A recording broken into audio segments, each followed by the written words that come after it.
The sun had nearly disappeared beneath the horizon, painting the vast West Australian sky in brilliant shades of orange and crimson.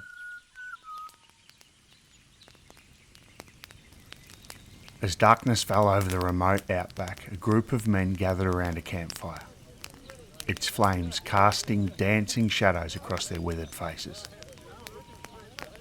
The day's work on the rabbit-proof fence, that ambitious barrier slicing through the continent, was done, and now was time for stories. Among them sat Arthur Upfield, a man whose hands had grown calloused from manual labour, but whose mind remained sharp with literary ambition. His portable typewriter, an unusual possession for a boundary rider, sat protected in his tent. Tonight, however, he wasn't writing, but posing a literary problem to his colleagues that would later haunt him.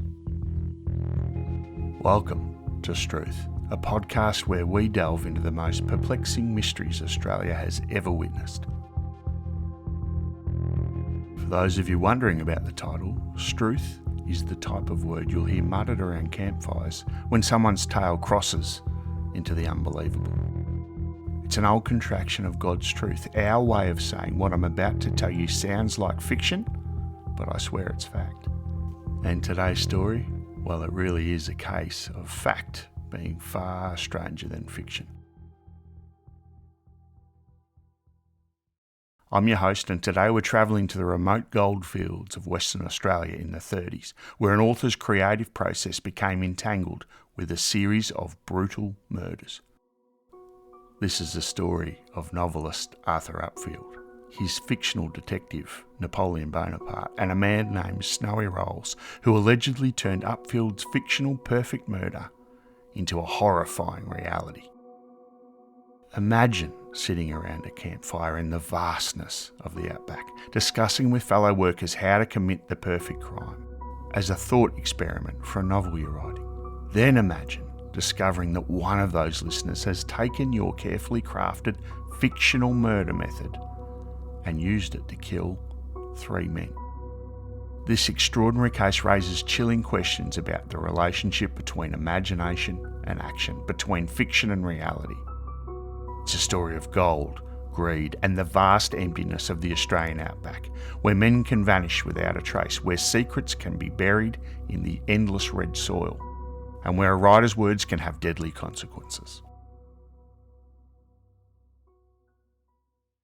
By 1930, Arthur Upfield was a man at a crossroads. After spending nearly 20 years in the Australian outback working various jobs, he'd come to a realisation about his future.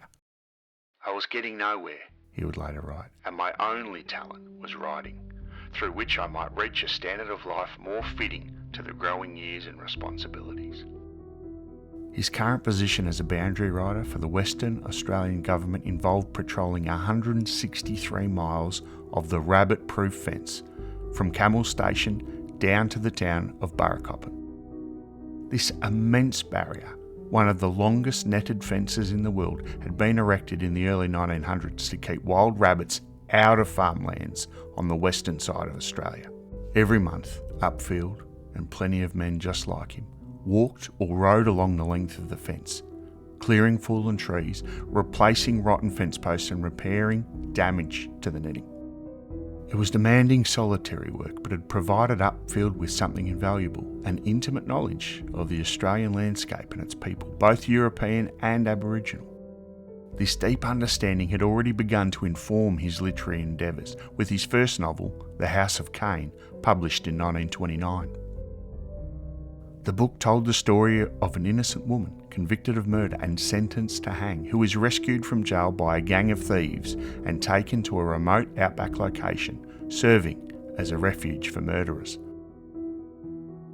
His literary breakthrough had come shortly after, with the publication of his second novel, The Barrackee Mystery, which introduced the character who would become his signature creation, Inspector Napoleon Bonaparte, a half-European, half-Aboriginal detective with an uncanny ability to read the subtle signs of the outback landscape.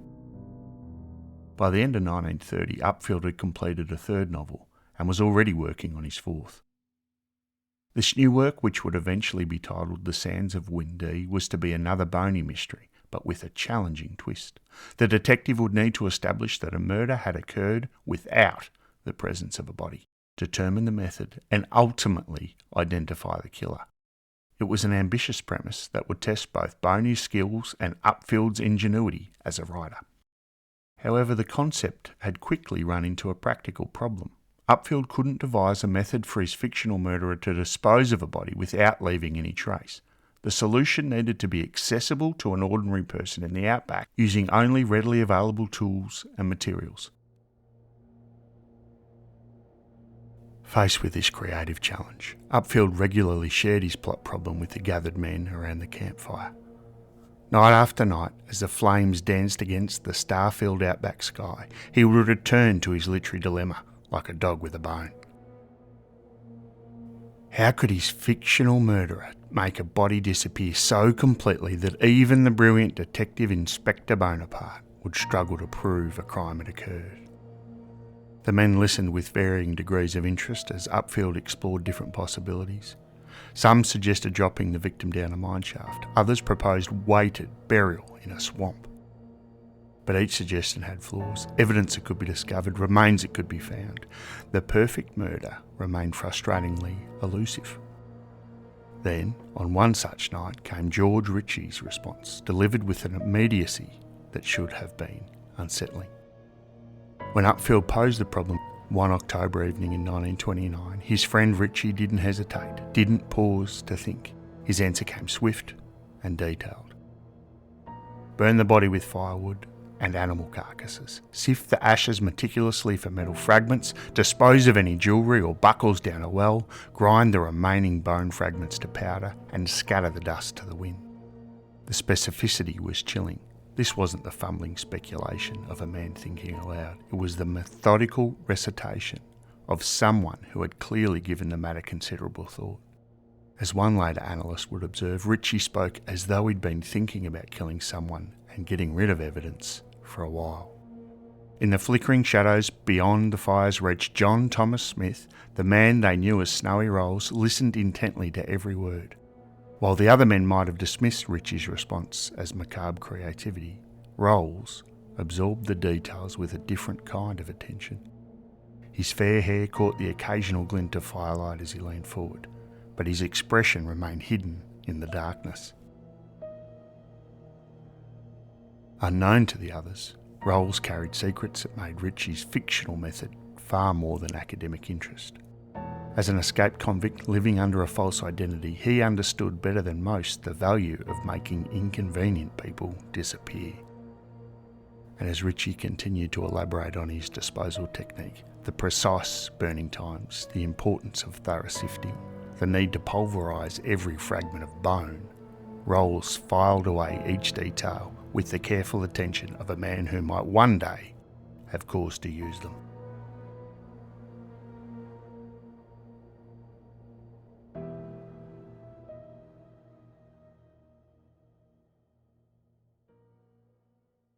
As Upfield continued to work through this narrative challenge, life along the rabbit-proof fence maintained its usual rhythms. He would ride out each morning on patrol, his caravan pulled by camels rather than horses, carrying the tools of his trade. Wire cutters, hammers, fence posts, alongside his portable typewriter, the instrument of his growing second profession. The isolation of the job suited Upfield's contemplative nature. Hours spent in the company of only the fence, the vast West Australian landscape, and his own thoughts had honed his observational skills and provided the solitude needed for a writer to develop his craft. The boundary between his physical work, maintaining the fence, and his mental work, crafting narratives, often blurred, each informing and enriching the other. What Upfield could not have anticipated, though, was how this blurring of boundaries would soon extend beyond his own experience, how the theoretical problem of the perfect murder, discussed as a literary challenge around campfires, would leap from the realm of fiction into the harsh reality of the outback. The creative dilemma that occupied his thoughts would soon become a crucial element in a real-world mystery that would shock the region and ultimately change the course of his literary career in ways he could never have imagined. In December 1929, just months after those campfire discussions about the perfect murder, Snowy Rolls departed from Camel Station accompanied by two men, a station contractor named James Ryan and a newcomer to the area named George Lloyd. Their stated destination was Ryan Station, some distance away. Rolls cut a distinctive figure in the region with his shock of white blonde hair that had earned him his nickname. At 25, he worked as a stockman at Camel Station, the same outpost where Upfield was based during his fence riding duties. Those who knew him described him as capable and personable, though somewhat reserved, a quality not uncommon among men drawn to the isolation of outback work. But what few in the area knew was that Rolls carried a secret. His real name was John Thomas Smith, and he was an escaped convict who had fled from the Dalwallanu lockup in 1928, where he'd been held on burglary charges. In the fluid, transient society of the outback, where men often reinvented themselves and questions about one's past were considered impolite, Rolls had successfully established this new identity. Several days after Rolls departed with Ryan and Lloyd, George Ritchie, Upfield's friend who had suggested the perfect murder method, arrived at Camel Station with a curious story. Ritchie claimed that he had encountered a prospector named James Yates who reported seeing Rolls driving a car alone. According to Ritchie, Rolls had told Yates that Ryan and Lloyd were walking through the scrub looking for timber, though Yates himself hadn't seen them. On Christmas Eve 1929, Upfield encountered Rolls in the small town of Uunmi. During their conversation, Rolls explained that he was driving Ryan's truck because Ryan had decided to stay in Mount Magnet and had lent him the vehicle. Later, Rolls told another person that he had purchased Ryan's truck for 80 quid. The disappearance of Ryan and Lloyd initially raised few concerns. The region had a large transient population, and it was not unusual for men to appear and vanish without explanation as they followed work opportunities across the vast outback. But events several months later would cast these disappearances in a sinister new light.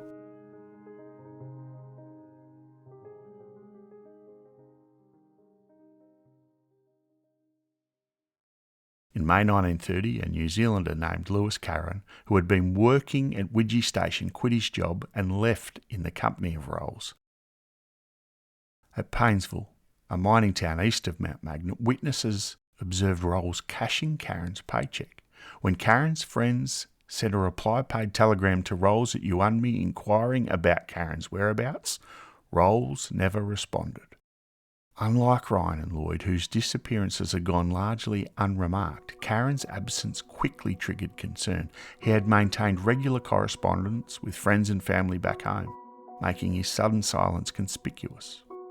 As police began investigating Carron's disappearance, they made a disturbing connection. Ryan and Lloyd had also vanished. And in all three cases, it was Rolls who was the last person known to have seen them alive. By this time, it was common knowledge throughout the Murchison region that Arthur Upfield was writing a novel about the perfect murder. The method he and Ritchie had discussed around campfires had become something of a local talking point. When police investigators learned of Upfield's novel and the campfire discussions about the perfect murder methods, they immediately recognised the potential significance. But their interest extended beyond simply connecting the fictional method to real crimes. They began investigating whether the author himself might have been involved.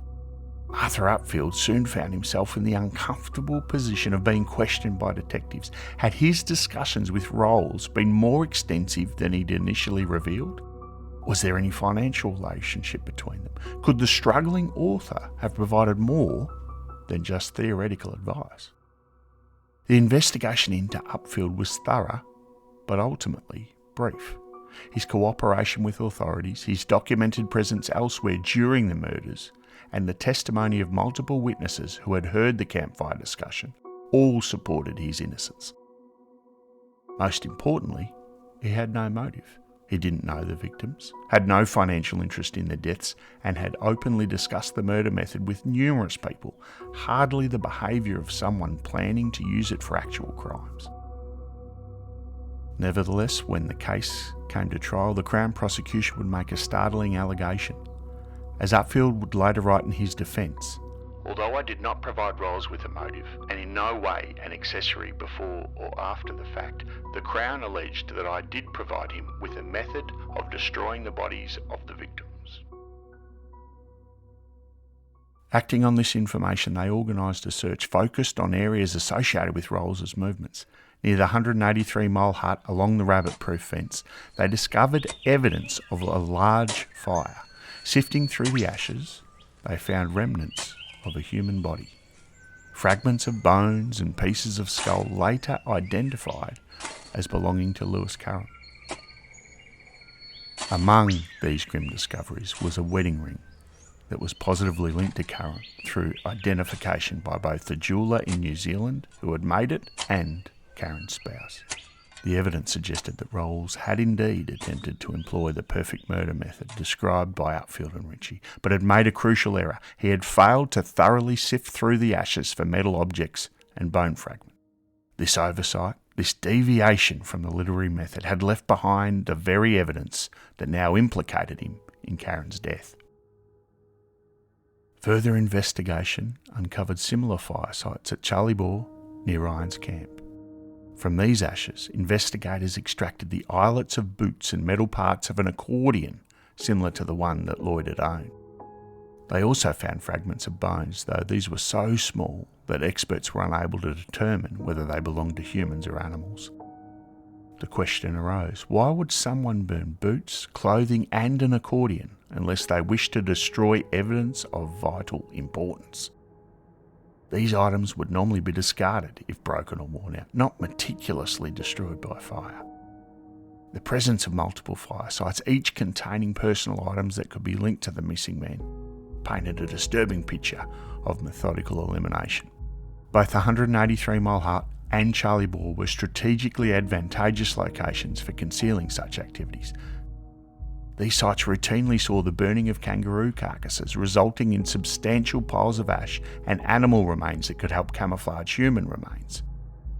However, the unusual presence of fragmented bones raised suspicions. When detectives moved to apprehend Rolls, they recognised him as the escaped convict John Thomas Smith. He was arrested and returned to prison to serve his original sentence for the burglary conviction. Later, he was charged with the murder of Lewis Curran based on the evidence recovered from the fire sites. The circumstantial evidence pointed strongly to a triple murder. Police believed that Rolls had disposed of Ryan and Lloyd's remains at Charlie Bore, being more careful in those earlier attempts than in Curran's case. However, despite their suspicions, the prosecution struggled to establish conclusive evidence connecting Rolls to the murders of Ryan and Lloyd. The charge brought against him was solely for Curran's death, where the physical evidence was the strongest. As the investigation unfolded and Rolls awaited trial, the horrifying reality became clear. The theoretical perfect murder method, developed as a creative challenge for a detective novel, had apparently been put into practice. Upfield's literary problem had become a real-world tragedy, with his fictional scenario serving as the blueprint for actual killings that had claimed the lives of these three men.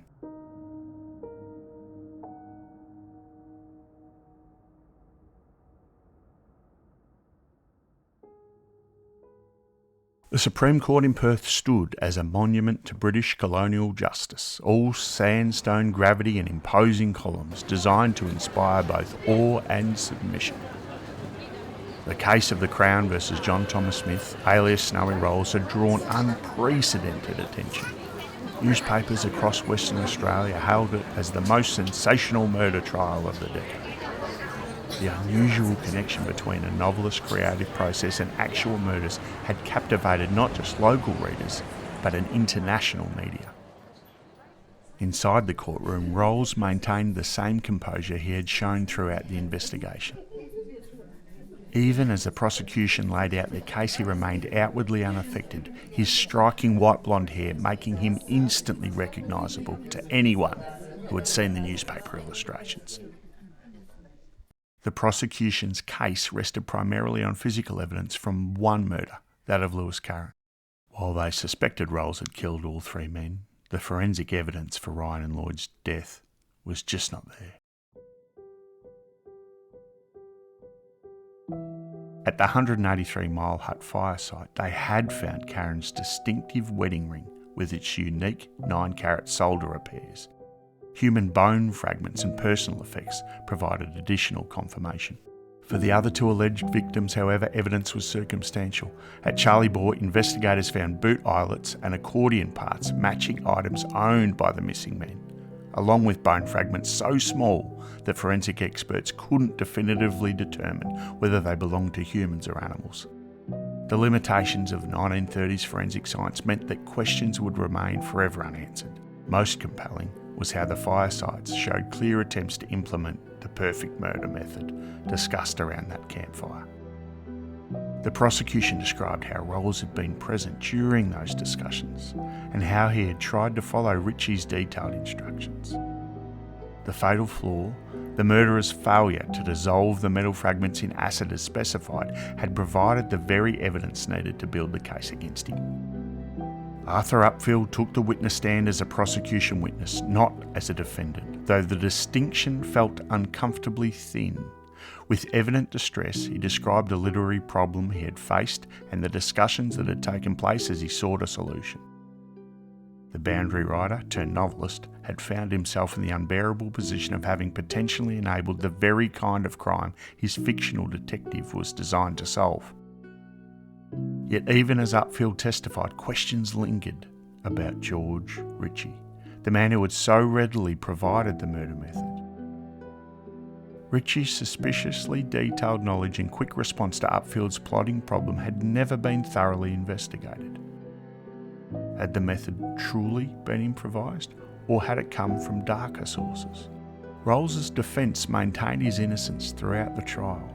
They questioned the identification of bone fragments, suggested alternative explanations for the burning of personal items, and attempted to cast doubt on the connections the prosecution had drawn between the disappearances of Ryan, Lloyd, and Karen. But despite the defence's efforts to cast doubt on the identification of bone fragments and suggest alternative explanations for the burning of personal items, the jury deliberated for only 2 hours before returning a guilty verdict. When asked if he had anything to say before sentencing, Roll made a statement that would haunt the case for decades. "I have been found guilty of a crime that has never been committed." Was this the final defiance of a guilty man, or the desperate truth-telling of someone wrongfully convicted? The statement raised disturbing questions that the court had no interest in exploring. If Rolls hadn't committed the murder, what explained the physical evidence? Had someone else killed the victims and left Rolls to take the blame? Or was he suggesting that the deaths weren't murders at all, perhaps accidents that had been covered up using the disposal method he'd heard around the campfire? The court, however, had reached its verdict. Rolls was sentenced to death and transferred to Fremantle Prison to await execution. On June 13th, 1932, he was hanged, maintaining his innocence right until the very end. The case's resolution, however, brought no peace to Arthur Upfield. The sensational media coverage, newspapers calling it Western Australia's crime of the century, had painted him as everything from an unwitting accomplice to a criminal mastermind. The fact that he'd been investigated by police, however briefly, and that the Crown had explicitly alleged he provided the murder method, created a cloud of suspicion that threatened to destroy his emerging literary career. In 1934, just 2 years after the trial, Upfield launched an aggressive media campaign to clear his name. He wrote detailed defences in the Melbourne Herald and Adelaide Advertiser, published a non-fiction book called The Murchison Murders, and gave numerous interviews protesting his innocence. This wasn't the behaviour of someone confident in his public exoneration. It was the desperate response of a man whose reputation and livelihood hung in the balance. "I am not a murderer," Upfield insisted in one newspaper interview. "I am a writer who discussed a fictional problem around a campfire. That someone took those words and used them for evil is not my responsibility. though I'll carry the burden of that knowledge for the rest of my life. Meanwhile, Arthur had completed his novel, The Sands of Windee, the story that had inadvertently become entwined with real-life tragedy. Set on a fictional cattle station called Windee, it featured the mysterious disappearance of a character named Luke Marks. Detective Inspector Bonaparte, through his exceptional observational skills and knowledge of the outback, would ultimately solve the crime by identifying the fatal flaw in the murder's otherwise perfect method. The novel was published in 1931, earning Upfield acclaim from both critics and fellow writers. The notoriety of its connection to the Rolls case undoubtedly contributed to its success, though Upfield himself struggled with the knowledge that his creative process had intersected with actual murders in such a disturbing way. The case became a defining moment in Australian criminal history, a bizarre instance where fiction preceded fact, where a writer's imagination unwittingly provided the template for a series of killings that might otherwise have remained perfect mysteries. For Upfield, it was a dark beginning of a successful literary career that would span more than 30 books and countless short stories, establishing him as one of Australia's most distinctive crime writers, even as he carried the burden of his unwitting connection to this real-world tragedy.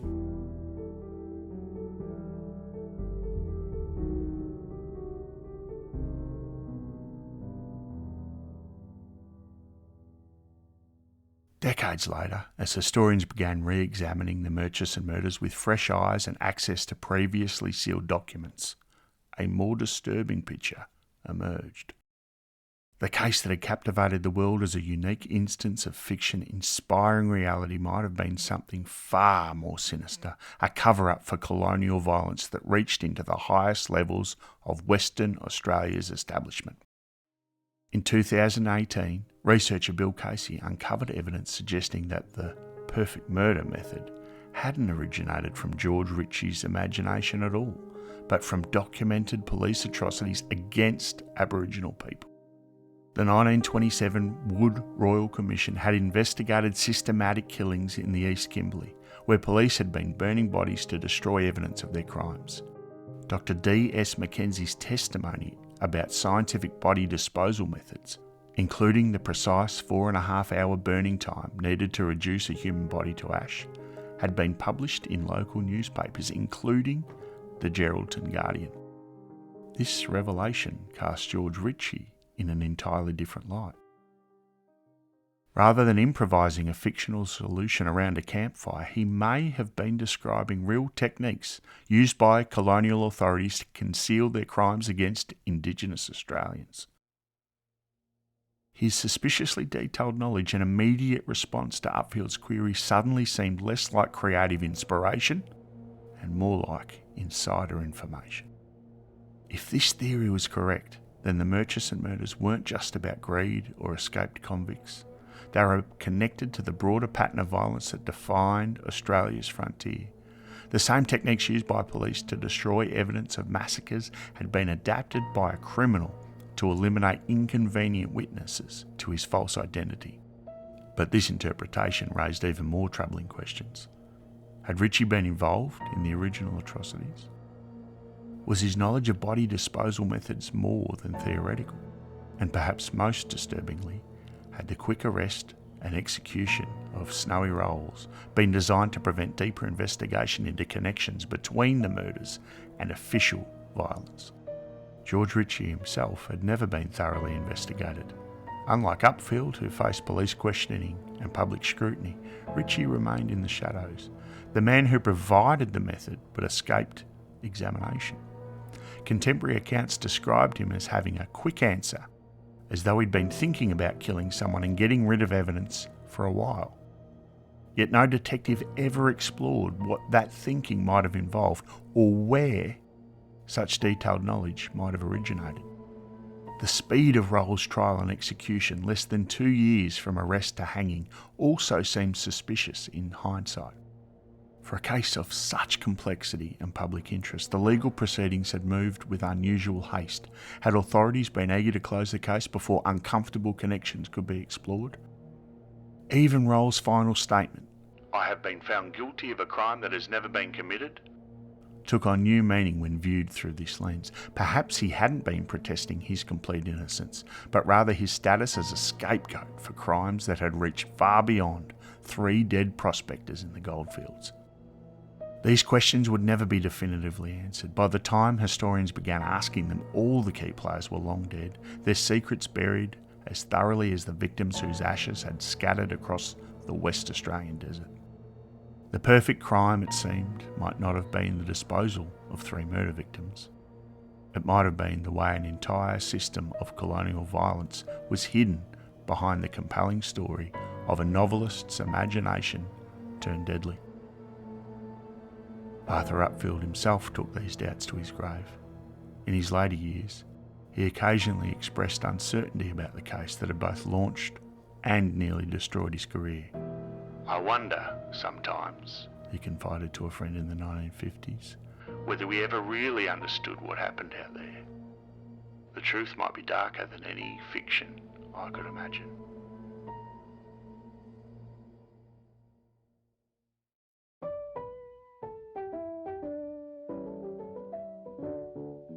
In the decades following the Rolls case and his execution, Arthur Upfield's career flourished, despite, or perhaps partly because of, the notoriety associated with his name.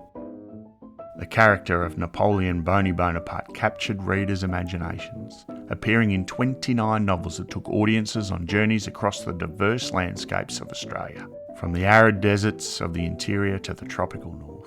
Upfield had found his literary voice in Boney, a detective whose mixed heritage gave him unique insights into both European and Aboriginal worlds. The character's exceptional tracking skills derived from his Aboriginal upbringing, combined with his European education, to create a detective who could read the subtle signs of the outback environment like no other fictional sleuth. In many ways, Boney embodied Upfield's own deep understanding of the Australian landscape, gained through his years of solitary work along the rabbit-proof fence. The success of the Boney novels eventually allowed Upfield to leave behind the physical demands of boundary riding and other outback jobs, fulfilling his ambition to make a living through his writing. And yet, despite this success, the shadow of the Rolls case never fully receded.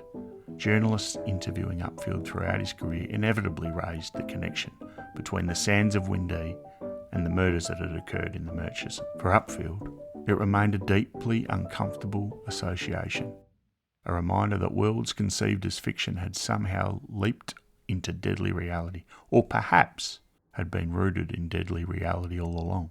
For the families of Ryan, Lloyd and Karen, the legacy was more personal and painful. While Rolls was convicted of Karen's murder, the circumstantial evidence for the other deaths meant their families lived with ambiguous grief, believing their loved ones were dead, but without the closure of definitive resolution. The speed of Rolls' execution had foreclosed any possibility of extracting additional information about the other victims' fates. The communities of the Murchison region incorporated the story into local folklore. Though the version that survived often sanitised the colonial violence connections, the rabbit-proof fence, already a significant feature of the Western Australian landscape, gained an additional layer of mythology through its connection to the case.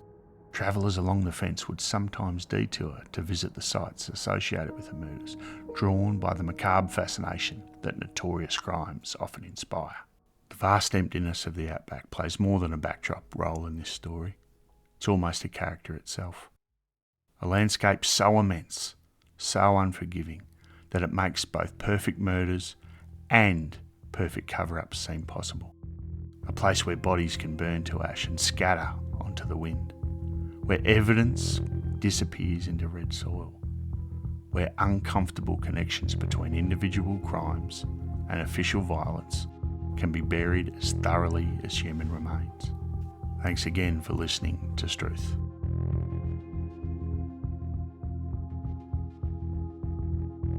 If this story of fiction, reality and the darker truths that connect them keep you enthralled, follow us wherever you get your podcasts.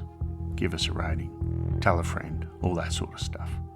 Next week, we'll be exploring the mysterious Westall UFO incident of 1966, when hundreds of school children and teachers witnessed an unexplained flying object descend right next to their Melbourne school. An event that remains one of Australia's most compelling mass sightings. In fact, one of the world's most compelling UFO sighting.